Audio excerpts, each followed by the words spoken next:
¿Alguna vez te has preguntado si realmente existe un ser superior que nos observa y guía nuestro destino?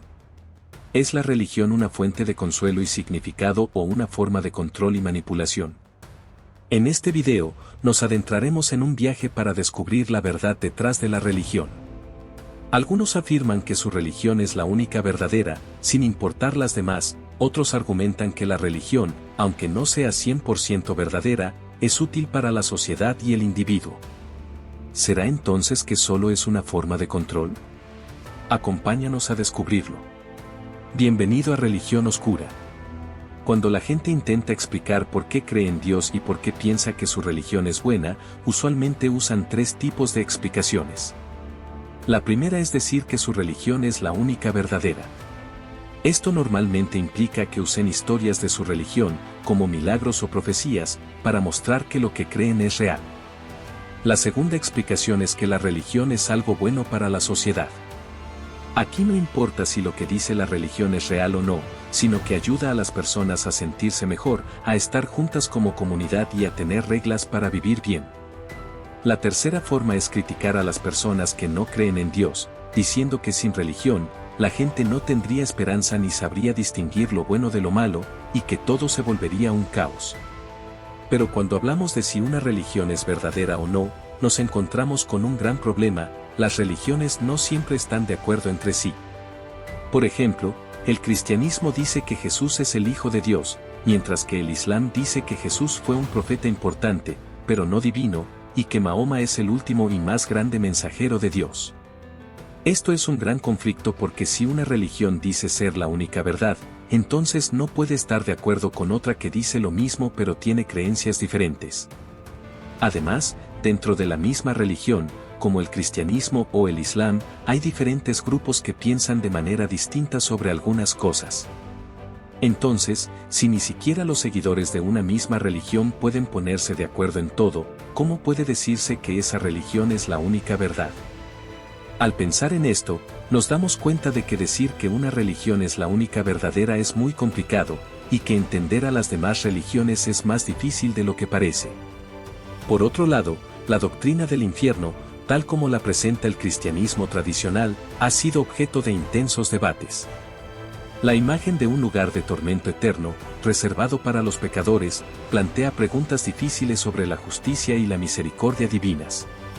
¿Cómo puede un Dios amoroso, que se dice es la encarnación del bien, condenar a sus criaturas a un sufrimiento sin fin? Este cuestionamiento se hace aún más agudo cuando consideramos el sufrimiento de los más inocentes, los niños. La idea de que un niño pueda ser destinado al infierno por no haber sido bautizado o por haber nacido en una cultura con diferentes creencias es algo que pone a prueba nuestra comprensión de la justicia. ¿Cómo puede ser esto compatible con la noción de un Dios justo y compasivo?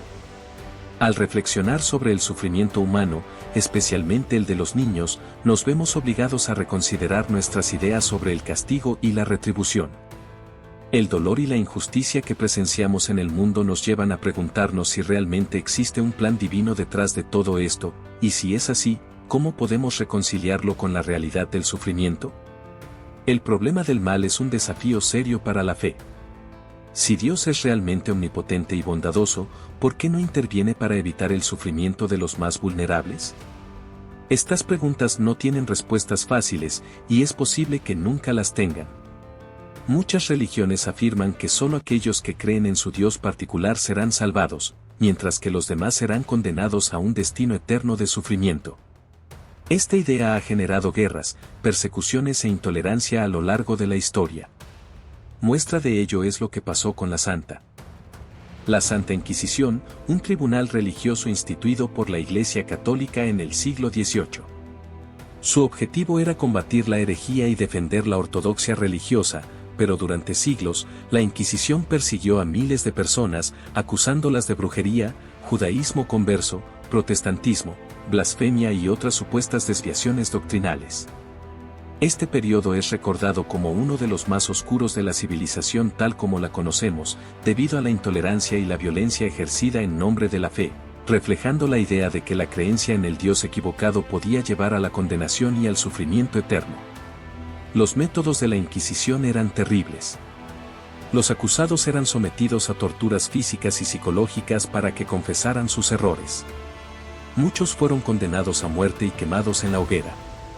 Se estima que miles de personas fueron ejecutadas por la Inquisición en España, Portugal y otras partes de Europa.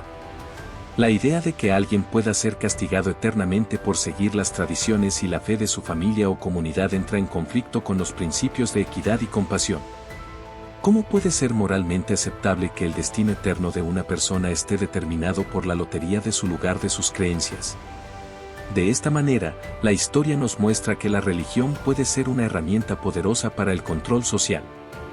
La religión puede usarse para infundir miedo en las personas, amenazándolas con castigos eternos si no se ajustan a las normas o cuestionan la doctrina. En el sentido práctico, la religión puede usarse para dictar cómo las personas deben comportarse, vestirse, pensar y sentir, a pesar de que la mayoría de las comunidades religiosas promueven la libertad individual, la justicia social y la paz. Así el bienestar humano se ve profundamente afectado por las prácticas religiosas. Mientras que algunas enseñanzas promueven la compasión, la caridad y el amor al prójimo, otras pueden imponer restricciones que limitan la libertad individual y la expresión. La religión puede unir a las comunidades, pero también puede ser un factor de estrés y ansiedad para aquellos que luchan con dogmas que no resuenan con su experiencia personal o conocimiento del mundo. Es esencial que las personas sean conscientes de los posibles beneficios y riesgos de las creencias religiosas. Cada individuo debe analizar de manera crítica sus propias creencias y las de su comunidad, siempre en busca de la verdad y el bienestar. La decisión de creer o no en una religión es profundamente personal y varía de individuo a individuo.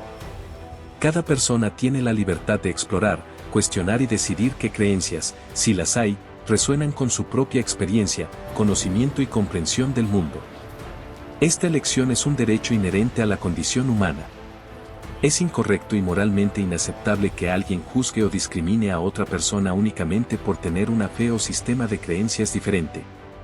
La diversidad de creencias es una parte valiosa de la riqueza cultural de la humanidad, y el respeto mutuo es esencial para una convivencia armónica y pacífica en la sociedad. Cada individuo tiene el derecho a elegir y practicar sus propias creencias sin temor a ser juzgado o perseguido por ellas. Por ejemplo, la corriente del cristianismo ha limitado la libertad de pensamiento y la exploración de otras perspectivas religiosas y filosóficas, perpetuando un dogmatismo que impide el desarrollo de una comprensión más amplia y tolerante del mundo y de la humanidad. Las corrientes que sostienen la idea de la condenación eterna para los no cristianos basan su argumento en la interpretación de algunos pasajes bíblicos. Estos pasajes afirman que la salvación solo es posible a través de la fe en Jesucristo. Sin embargo, otras corrientes del cristianismo ofrecen una visión más abierta. Argumentan que Dios es amor y misericordia, y que la salvación no se limita a una sola religión. Algunos incluso creen que la bondad y la justicia pueden ser suficientes para alcanzar la gracia divina, independientemente de la creencia religiosa. Pero la interpretación de la Biblia es compleja y subjetiva. No existe una única verdad absoluta sobre la condenación eterna. Cada persona debe analizar las diferentes perspectivas y llegar a sus propias conclusiones. ¿Tienes alguna fe o practicas alguna religión? ¿Será que hace falta más comprensión entre los fieles de las diferentes corrientes? Puedes contármelo en los comentarios. Si te gustó este video, no olvides darle like y compártelo con tus amigos. Y recuerda suscribirte al canal para que no te pierdas nuestro próximo viaje.